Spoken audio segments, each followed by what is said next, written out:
Mother Nature's wrath, caught on a porch camera.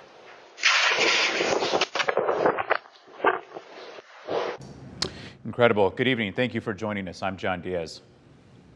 And we've got a tornado straight to my west. Tornadoes tearing across Iowa and Illinois today. Viewers sent in these videos showing twisters touching down and barreling through their hometowns. Those twisters and thunderstorms leaving damage in their wake. Marble-sized hail destroyed a pool in Henry County. You see that there. Severe weather collapsed these buildings in roof in Geneseo, and a resident surveys the wreckage left behind in Kewanee. And this barn in Woodhull, Illinois, is now completely torn apart. All right, and if you were with News 8 this evening, you saw that we were on the air for much of that time. James Sahara joining us now. James, certainly quite an afternoon and evening.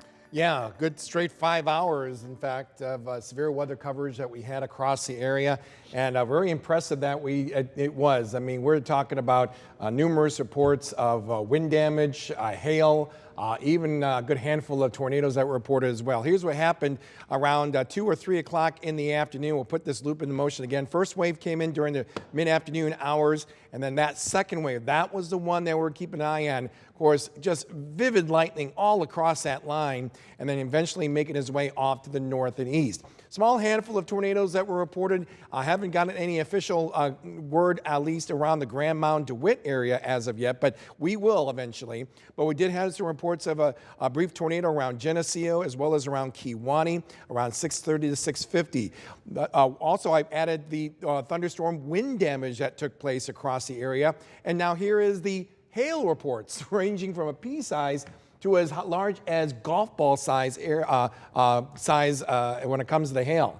Incredible afternoon and early evening it has been. It was mainly because of the unseasonably warm and humid conditions that took place, with upper 60s and 70s across the board for daytime highs. Now that warmth is well off to the east. We're getting those chilly winds. Already we've dropped those numbers in the 40s across a lot of our hometowns, with those winds still gusting, looks like averaging around 30 miles an hour. And I do believe we'll be approaching that from time to time as we go through the rest of the night. At the airport of Moline, 49 degrees, feels like 42.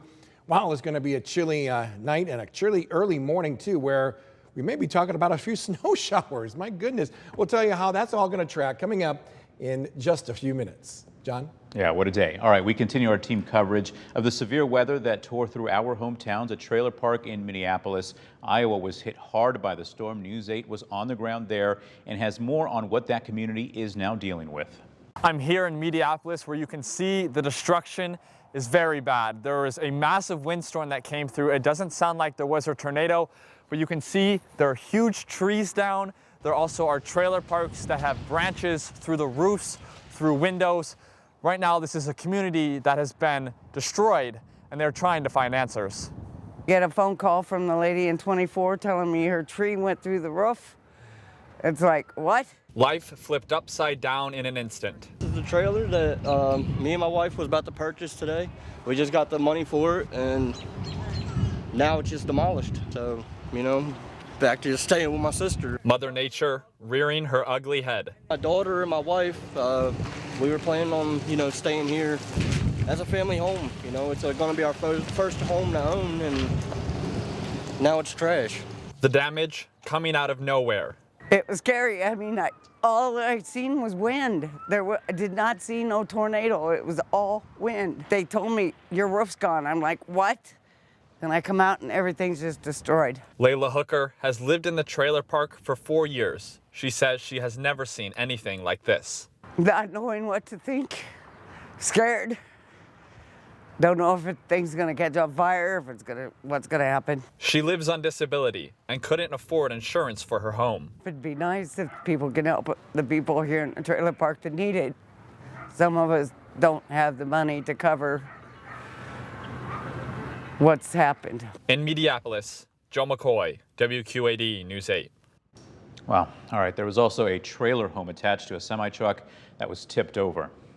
And over in Geneseo, there's reports of damaged buildings and structures with the sides and a roof blown off. Geneseo police reported seeing a tornado touch down just west of town, then traveled toward Geneseo for 2 minutes before raising off the ground again at 6:30. Pink's Paint and Body was one of the buildings hit. News 8 spoke to 2 men who were at the shop at the time and took cover in a pit in the shop's floor. My buddy Ryan and I, we walk out to the very back of the shop, which looks out to nothing but the I-74, I-80 interstate and a cornfield. And in the distance is a full-blown tornado touchdown coming directly towards us. And all the air was just being rushed out at such an intense speed. It felt like my phone was going to be ripped out of my hand, that my hat was being blown off of my head, and it was even hard to breathe. Both men were fine despite parts of the building's walls being torn off. Geneseo police say there are no reported injuries at this time. And a confirmed tornado touchdown near Grand Mound around 5:15 this afternoon. It's too early to know the strength of the tornado. We could find out as soon as tomorrow. But a house just north of town collapsed, trapping some of the homeowners. News 8's Jenna Webster explains. We're here in Grand Mound, where this house behind me was built in 1918, but all it took was seconds to destroy. When we got to the basement door, we looked out and we could see the funnel cloud coming straight at the house. Donna Mackin and her son Jake standing in front of what remains of their family home, built by his great-grandfather. The remains scattered debris. Jake was upstairs when it hit. I didn't even see it. I had left my room, no windows, and as I made it to the top step, that was just boom. And it's like having a cannon go off next to you. You can't hear or see anything. Next thing I knew, I was on the ground. Donna ran to the basement with her husband Joseph. Oh, seconds. I mean, we just barely made it down 7 steps to the basement before it hit us. The strong winds that took out walls and collapsed the entire structure trapped Joseph. He was by the chimney in the basement, and the supports for the house all fell over on top of him. They say within 6 minutes, first responders were already there. It was terrifying. And I just am glad we're alive. Very grateful. Grateful, and as they look out at what remains of a century of memories, looking to what they'll have to do next. It's funny because I'd asked the kids if they wanted to save the old house or just build a new one out back. I don't think that's a question anymore. We're going to have to build a new one out back. In Grand Mound, Jenna Webster, WQAD News 8. And her husband was taken to the hospital, but again, all of them are okay, and they say they can't thank first responders enough. All right, we know a lot of folks without power tonight. These are the latest numbers that you see here. ComEd, 124 customers without power. Ameren, 2,600. Alliant, 15.